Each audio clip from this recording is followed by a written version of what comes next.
तीन बहनों की लालची भाभी। करिश्मा, रेशमा और मनीषा तीन बहनें हैं। उनका एक भाई भी है, मयंक। मयंक अपनी बहनों को बहुत प्यार करता है, लेकिन मयंक की पत्नी सविता इस मामले में मयंक से बिल्कुल ही अलग है। वो अपनी ननदों का जितना बुरा कर सकती है उतना बुरा करती ही रहती है और अपनी ननदों पर हुक्म भी चलाती है। करिश्मा, करिश्मा, तुमने अभी तक नाश्ता नहीं बनाया? तुम्हारे भैया को ऑफिस जाने में देर हो रही है। हाँ भाभी, बस अभी बनाती हूँ। करिश्मा, तुम ये ढीलापन छोड़ दो। कल को पराये घर जाना है। वहाँ अगर तुम इस तरह से काम करोगी तो लोग क्या कहेंगे कि माँ ने और भाभी ने कुछ सिखाया नहीं। और तुम्हारी दोनों बहनें कहाँ हैं? अब रेशमा मार्केट गई है और मनीषा सो रही है। क्या? सुबह के 8 बज रहे हैं और ये महारानी अभी भी सो रही है? ये कहते हुए सविता अपनी सास दुर्गा देवी के पास जाती है। माँ जी, देख रही हो अपनी बेटियों के तौर तरीके? क्या हुआ बहू, सुबह सुबह क्या कर दिया मेरी बेटियों ने? अरे एक तो अभी अभी उठकर किचन में गई है, दूसरी सुबह सुबह बाहर चली गई और तीसरी अभी तक सो रही है। क्या करूं मैं इन तीनों का, मैं तो परेशान हो गई हूँ। जा जाकर उठा उसे और रेशमा से मैं बात करती हूँ। सविता सीधा मनीषा के कमरे में जाती है और उससे कहती है, महारानी जल्दी उठो, सूरज सर पर आ गया है। भाभी थोड़ी देर और सोने दो ना, मैं रात को लेट सोई थी। वो क्या ना, यूनिट टेस्ट चल रहे हैं। शराफत से उठती है या नहीं, या फिर पानी की भरी बाल्टी डालूं तेरे ऊपर? नहीं भाभी, मुझे बिस्तर में नहीं लाना, उठती हूँ मैं। मनीषा जल्दी से उठकर बाथरूम में चली जाती है। सभी आराम से बैठकर नाश्ता कर रहे होते कि तभी रेशमा बाजार से हाथ में सामान लिए आ जाती है। रेशमा को देखते ही सविता उस पर बरस पड़ती है। लो, आ गई महारानी। ऐसा भी क्या सामान लाना था जो सुबह आंख मलते ही बाजार की तरफ रवाना हो गई? भाभी, कल आप ही तो चीख रही थी कि घर का सारा सामान मुझे ही लाना पड़ता है, घर में किसी को भी किसी काम से कोई लेना देना नहीं है। अब मैं बाजार जाकर सामान ले आई तो आपको इस बात से भी तकलीफ हो रही है? देख रही हो माँ जी, अपनी बेटी की जुबान कैंची से भी तेज चलती है। और मयंक, आप तो कुछ कहेंगे नहीं अपनी लाडली बहन को। रेशमा, अपनी भाभी से ऐसे बात नहीं करते। चलो माफी मांगो। भैया, मैं क्यों माफी मांगू? आप भाभी से बोलिए ना कि हम पर कम हुक्म चलाया करे। हम इस घर की बेटियां हैं और आपकी पत्नी की ननद है, नौकरानी नहीं। लो कर लो बात। इनकी भलाई के लिए कुछ भी बोलो तो इन्हें बुरा लग जाता है। इस घर में यही इज्जत है मेरी। देख लो माँ जी, आपकी बेटी किस लहजे में मुझसे बात कर रही है। सविता वहां से चली जाती है। मयंक को बहुत गुस्सा आता है, वो भी वहां से चला जाता है। फिर करिश्मा रेशमा को समझाती है, रेशमा, तुम्हें भाभी से माफी मांग लेनी चाहिए थी ना। लेकिन दीदी, मैंने कुछ किया ही नहीं तो मैं माफी क्यों मांगू? हाँ करिश्मा दीदी, रेशमा दीदी जैसे ही घर में आई भाभी ही उन पर चिल्ला रही थी। हाँ, मैं मानती हूँ कि गलती भाभी की थी। मैं तो इसलिए बोल रही हूँ कि भाभी ने माँ को तो पूरी तरह अपने वश में कर लिया है। वो हमारी बात सुनती ही नहीं। मयंक भैया हमारे लिए हमेशा खड़े रहते हैं, इसलिए उनकी बात का मान तो तुम्हें रखना चाहिए था ना। कोई फायदा नहीं दीदी, कुछ दिनों की बात और है, भाभी उन्हें भी हमारे खिलाफ भड़का देंगी। फिर वो भी माँ की तरह हमारी किसी बात का विश्वास नहीं करेंगे। इसी तरह सविता अपनी तीनों ननदों को किसी न किसी बात पर परेशान करती रहती थी। एक दिन मयंक अपनी तीनों बहनों के लिए गिफ्ट लाया।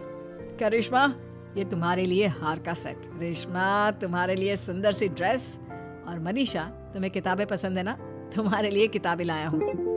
थैंक यू भैया। थैंक यू भैया। थैंक यू भैया। करिश्मा, तुम्हारा नेकलेस कितना सुंदर है। ये भैया कहाँ से ले आए होंगे? मैंने भैया को 3 दिन पहले फोन पर ये डिजाइन दिखाया था और आज भैया ये ले आए। सविता तो अपनी ननदों के गिफ्ट्स देखकर जल गई और करिश्मा का नेकलेस तो उसे भी बहुत पसंद आया था। अपनी बहनों के लिए कितना अच्छा नेकलेस लेकर आए हैं, मुझे कभी कोई गिफ्ट नहीं दिया। मैं आज ही ये हार चुरा लूंगी। रात में सविता करिश्मा का हार चुरा लेती है और इसी तरह उसे अपनी ननदों की जो भी चीज़ अच्छी लगती वो उसे मांगती नहीं, बल्कि रात के अंधेरे में चुरा लेती। इसी तरह दिन बीतते गए और सविता ने मयंक के दिल में भी उसकी बहनों के लिए नफरत पैदा कर दी। एक दिन मयंक ने करिश्मा और रेशमा के लिए रिश्ता देखा और ये बात उसने घर में सबको बताई। माँ, करिश्मा और रेशमा के लिए बहुत अच्छा रिश्ता आया है। वो लोग कल इन्हें देखने आ रहे हैं। आप और सविता मिलकर सारी तैयारी कर लेना।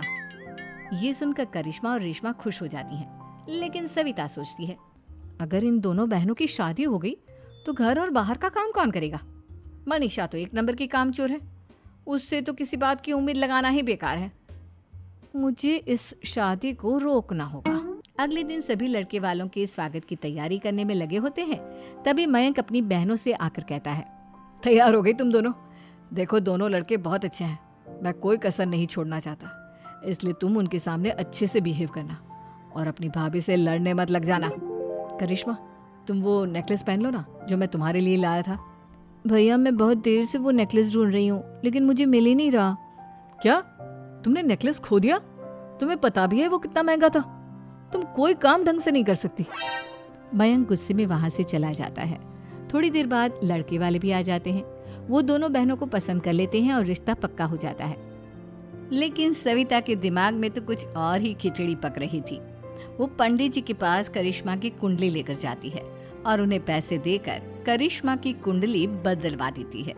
जब लड़के वालों के पास करिश्मा की कुंडली जाती है तो वो दुर्गा को फोन करते हैं। बहन जी, हमने करिश्मा की कुंडली अपने पंडित जी को दिखाई थी। आपकी बेटी की कुंडली नहीं बल्कि दोषों का पिटारा है। देखिए, मैं और मेरे पति इन सब बातों में बहुत विश्वास करते हैं, इसलिए हम आपकी बेटी से अपने बेटे की शादी नहीं करा सकते। इस तरह करिश्मा का रिश्ता टूट जाता है और सभी घर वालों को बहुत दुख होता है। अब कविता सोचती है, चलो करिश्मा का तो रिश्ता टूट गया, अब रेशमा का भी रिश्ता तोड़ना है। क्या करूं? अब सविता आवाज बदलकर किसी अननोन नंबर से रेशमा के होने वाले ससुराल में फोन करती है। हेलो, मैं कौन हूँ कौन नहीं ये आपके लिए जानना ज़रूरी नहीं, बस इतना सुन लो कि रेशमा का 2 साल से किसी के साथ अफेयर चल रहा है। बस रेशमा का रिश्ता तोड़वाने के लिए सविता का इतना कहना काफी था।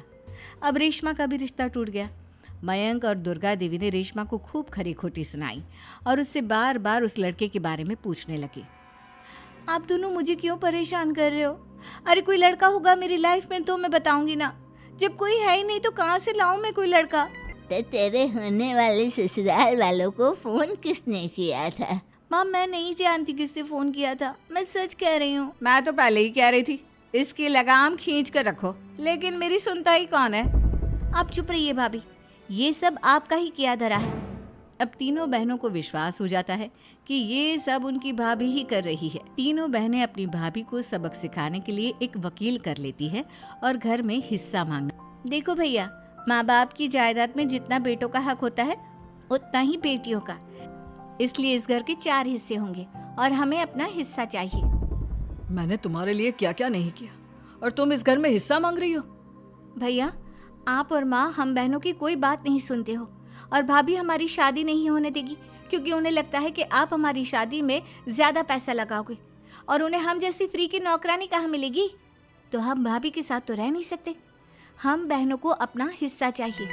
अरे तुम्हें शर्म आनी चाहिए अपनी भाभी पर ऐसा इल्जाम लगाते हुए। वो तुम्हारे बारे में कितना सोचती है। हाँ माँ, भाभी हमारे बारे में बहुत सोचती है, दिन रात बस यही सोचती रहती है कि किस तरह से अपनी तीनों ननदों को परेशान करूं और कभी मुझे पढ़ने भी नहीं देती।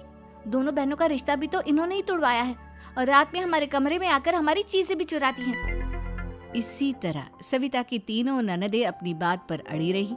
अब कोर्ट में तारीख भी शुरू हो गई।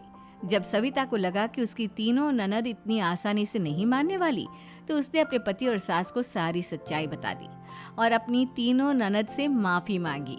मयंक और दुर्गा को भी अपनी गलती का एहसास हो गया। अब सविता खुद करिश्मा और रेशमा के लिए अच्छा रिश्ता ढूंढती है और उनकी शादी करवाती है।